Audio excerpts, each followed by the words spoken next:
Subscribe करें हमारे YouTube channel साधना gold को और पाएं वीडियोस सबसे पहले। बेल आइकन दबाना ना भूलें।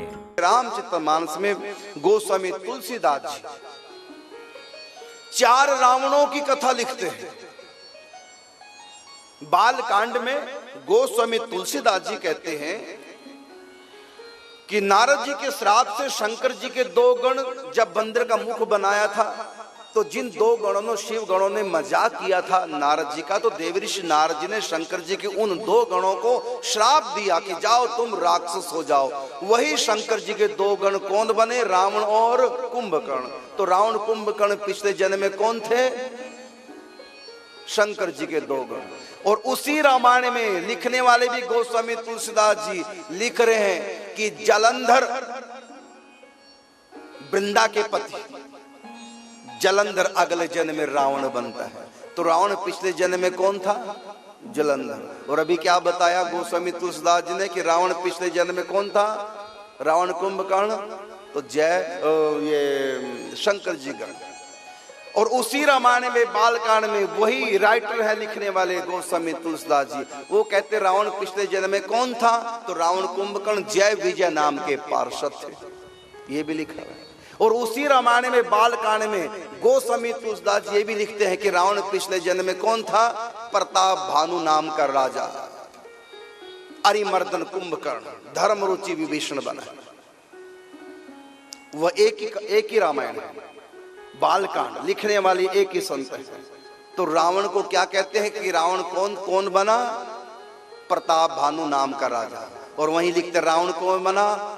जय नाम का पार्षद। वहीं लिखता रावण कौन बना? शंकर जी का गण। वहीं का लिखा है कि रावण कौन बना?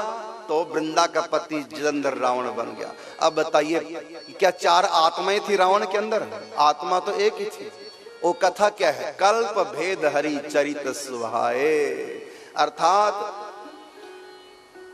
प्रलय से पहले की सृष्टि में, उससे पहले की सृष्टि, उससे पहले के तो अनंत बार सृष्टियां रची गई, अनंत बार रावण होता है। रावण हर बार होगा, कभी कोई रावण बनेगा, कभी कोई रावण। राम वही रहेंगे और पात्रों की आत्माएं बदलती हैं और लीला रोल कह लो आपकी भाषा में वही होगा। तो जहां पर पात्र परिवर्तन हो जाता है लेकिन लीलाएं ज्यों के त्यों रहती हैं, उन लीलाओं को कहते हैं पौराणिक लीलाएं। अर्थात हर बार होंगी होंगी। इसलिए पुराणों में जो लिखा हुआ है ऐसा नहीं कि अभी की बार घटना घटी है।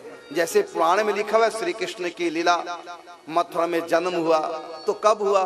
तो भागवत जी में लिखा हुआ है अभी 5000 साल पहले, द्वापर युग के अंत में, कलयुग की शुरुआत में, संधि काल में। तो द्वापर युग के अंत में श्री कृष्ण का अवतार हुआ लगभग आज से 500 साल पहले, 5250 साल पहले लगभग। अब देखो यहां पर लिखा है कि 5000 साल पहले श्री कृष्ण का जन्म हुआ, अवतार हुआ है। लेकिन ऐसा नहीं है।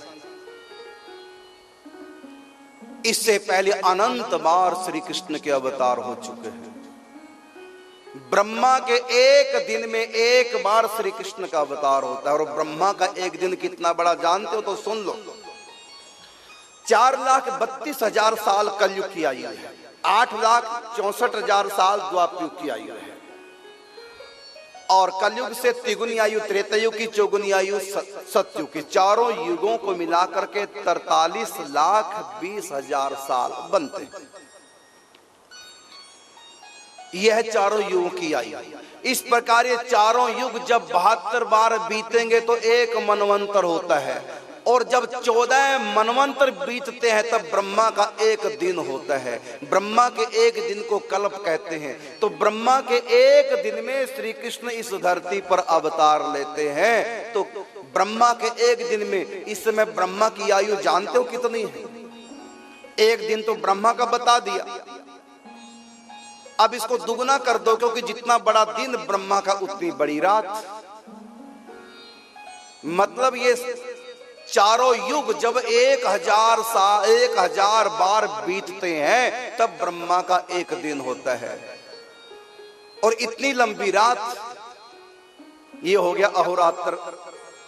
और इस प्रकार महीने का 30 दिन का, 1 महीना, 12 महीने का 1 वर्ष, इस काल मान के हिसाब से ब्रह्मा जी की आयु 100 साल की। 100 साल में बनेंगे 36,000 साल है। हाँ दिन, सॉरी दिन, हाँ। अब 36,000 दिन बनते हैं और एक दिन कितना बड़ा, ये चारों युग जब 1,000 साल बार बीतेंगे तब ब्रह्मा का एक दिन, इतना बड़ा एक दिन। इस हिसाब से ब्रह्मा जी की आयु 36,000 दिन की है। तो ब्रह्मा जी की पूरी आयु में और एक दिन में एक बार राम का, कृष्ण का अवतार होता है। तो ब्रह्मा के एक दिन माने पूरी आयु में श्री कृष्ण इस धरती पे 36,000 बार अवतार धारण करेंगे। इस समय ब्रह्मा की आधी आयु पूरी हो चुकी है। मतलब इसी सृष्टि में, इसी ब्रह्मा के होते 36 से आधा कर दो, बन गया 18। 18,000 बार जन्म हो चुका है इस समय श्री कृष्ण का। 18,000 बार जन्म। और लीलाएं कौन सी करते हर बार, जो भागवत जी में लिखी हैं। बस जो लीलाएं हर कल्प में होती हैं उन्हीं लीलाओं को कहते हैं पुराणिक लीला। और जो पुराणों में जिन पात्रों के नाम हैं उनको कहते हैं पौराणिक पात्र। हमारे पुराणों में, भविष्य पुराण में निम्बारकाचार्य जी का भी नाम आया, चारों आचार्यों के नाम आए। इसका मतलब हर बार चारों आचार्य अवतार लेते हैं। हर बार संतों का भी अवतार होता है। तो जिन संतों के, जिन राजाओं के, चाहे वो महापापी भी क्यों ना हो, जिन महापापियों के नाम ग्रंथ में लिखे हुए हैं वो हर बार होंगे, हर सृष्टि में होंगे, हर कल्प में होंगे। उनको पुराणिक बोलते हैं। तो रावण भी पुराणिक महापुरुष है। कभी हर बार रावण होगा। जब भी अवतार राम लेंगे तो रावण जरूर होगा। कभी रावण प्रताप भानु बनता है, तो कभी रावण विजय जय नाम का पार्षद बनता है, कभी शंकर जी का गण बनता है। कोई ना कोई रावण बनेगा, लेकिन रावण होगा जरूर। तो ये पात्र है। जैसे पिक्चर जब शूटिंग होती है तो पहले स्क्रिप्ट लिखी जाती है, पहले स्टोरी लिखी जाती है, बाद में चयन होता है कि किसको कौन सा पात्र का रोल देना है। इसी प्रकार सृष्टि के, जब सृष्टि नहीं थी तब भी ये हमारे पुराण थे। ये एक स्क्रिप्ट तैयार की गई है भगवान के द्वारा। जब भी सृष्टि की रचना होगी, क्या क्या होना है सृष्टि में, वो सब स्क्रिप्ट लिखी है। इसी का नाम है पुराण। ऐसे एक ही पुराण है। उस एक पुराण के 18 भाग वेद व्यास जी ने कर दिए, इसलिए कहा गया 18 है पुराण। जबकि पुराण एक ही है, उसका नाम है बस पुराण, बस।